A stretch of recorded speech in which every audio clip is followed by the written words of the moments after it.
Okay, so impacted homeowner policies. I am going to, for simplicity's sake, we are talking about primary residences. Rental properties, business properties, severe loss properties, properties that let their policy lapse or they try and transfer, they sell.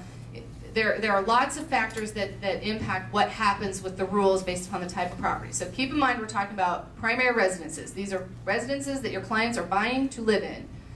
If they were already in place before July of 2012, then they are going to see regular, which ranges from 15 to 20%, but regular normal flood increases, and they get to keep their subsidized rate. So if they had a policy prior to BW12 enactment in July of 2012, then they get to keep their subsidized rates.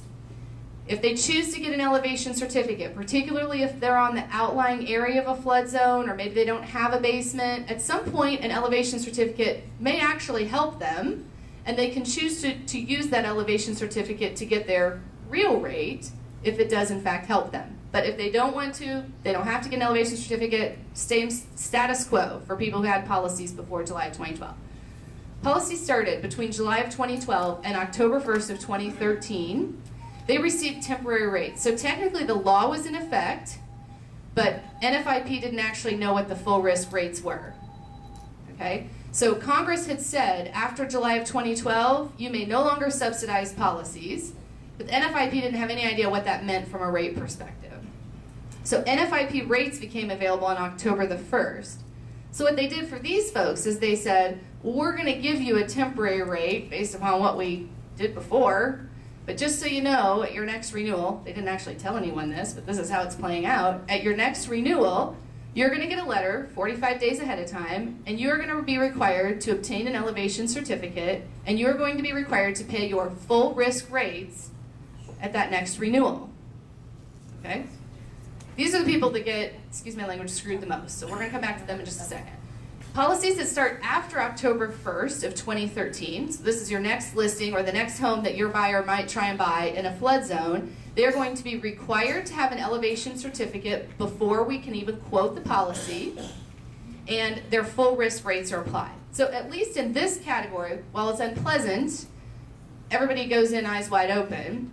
These are the folks that, due to lack of information and lack of available rates, these folks are the ones that are probably going to be screaming the loudest, and I think that eventually there's probably going to be some legislative change to give relief to this category.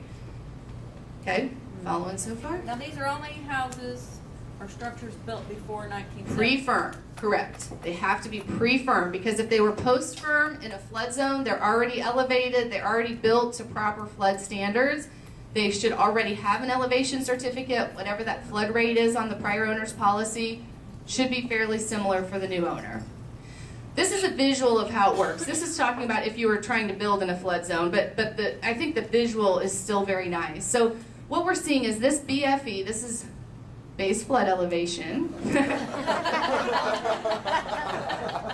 Base flood elevation, and you can see a structure that is 4 feet below base flood elevation is obviously going to get flooded easier than a home that sits at base flood elevation is going to get flooded maybe more likely than a home that sits 4 feet above base flood elevation. So these are the standards, really this is the standard that once the maps were in place, new structures were built to, which is all fine and dandy, but what we're finding is that this house actually has a basement. And when they do an elevation certificate, which Adam's going to tell us a little bit more about, when they do an elevation certificate, they measure your elevation from the lowest level, which is your basement, right?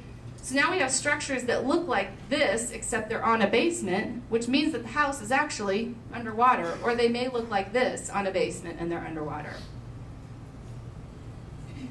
The premiums estimated on here are just estimates, but what they're saying is the same $250,000 structure in each of these instances built 4 feet above base flood elevation should be about $427 a year.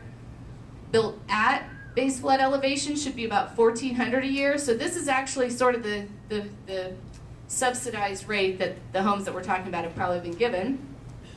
And if it's below base flood elevation, their projection was $9,500 a year for one that was built below base flood elevation. That's the true risk for that policy.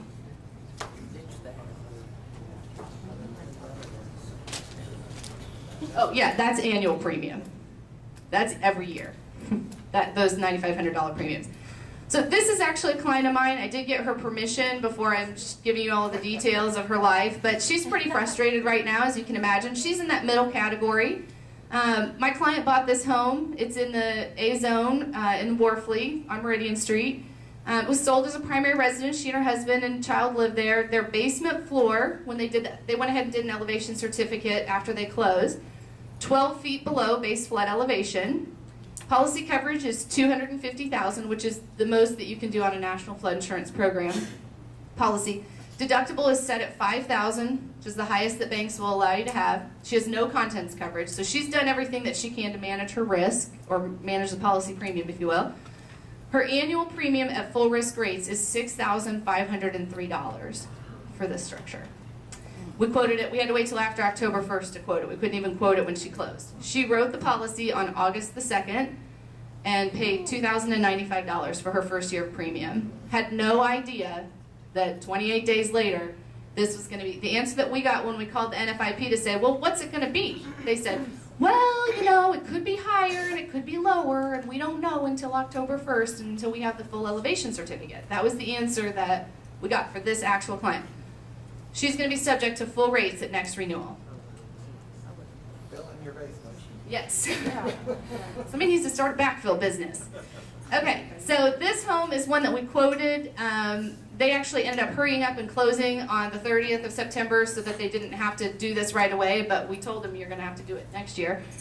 This home is also in the A zone. It's on Washington Boulevard near Westfield. Basement floor is 8 feet below base flood elevation, so he's more getting on the edges of the flood area, so he's not quite as far below base flood as the other one is. Also $250,000 coverage, also deductible at $5,000, also no contents coverage. Annual premium full risk rates for this home is $4,580. I just wanted you to have some examples so you could see real things. Now this home was a tricky one, and I actually spent about an hour on the phone with NFIP to figure out how is this one so much more than the other one. This home is on Riverview. Sweet client really wanted to buy this house, ultimately decided not to because of the flood insurance. But we had the quotes, so I wanted to give it to you as an example.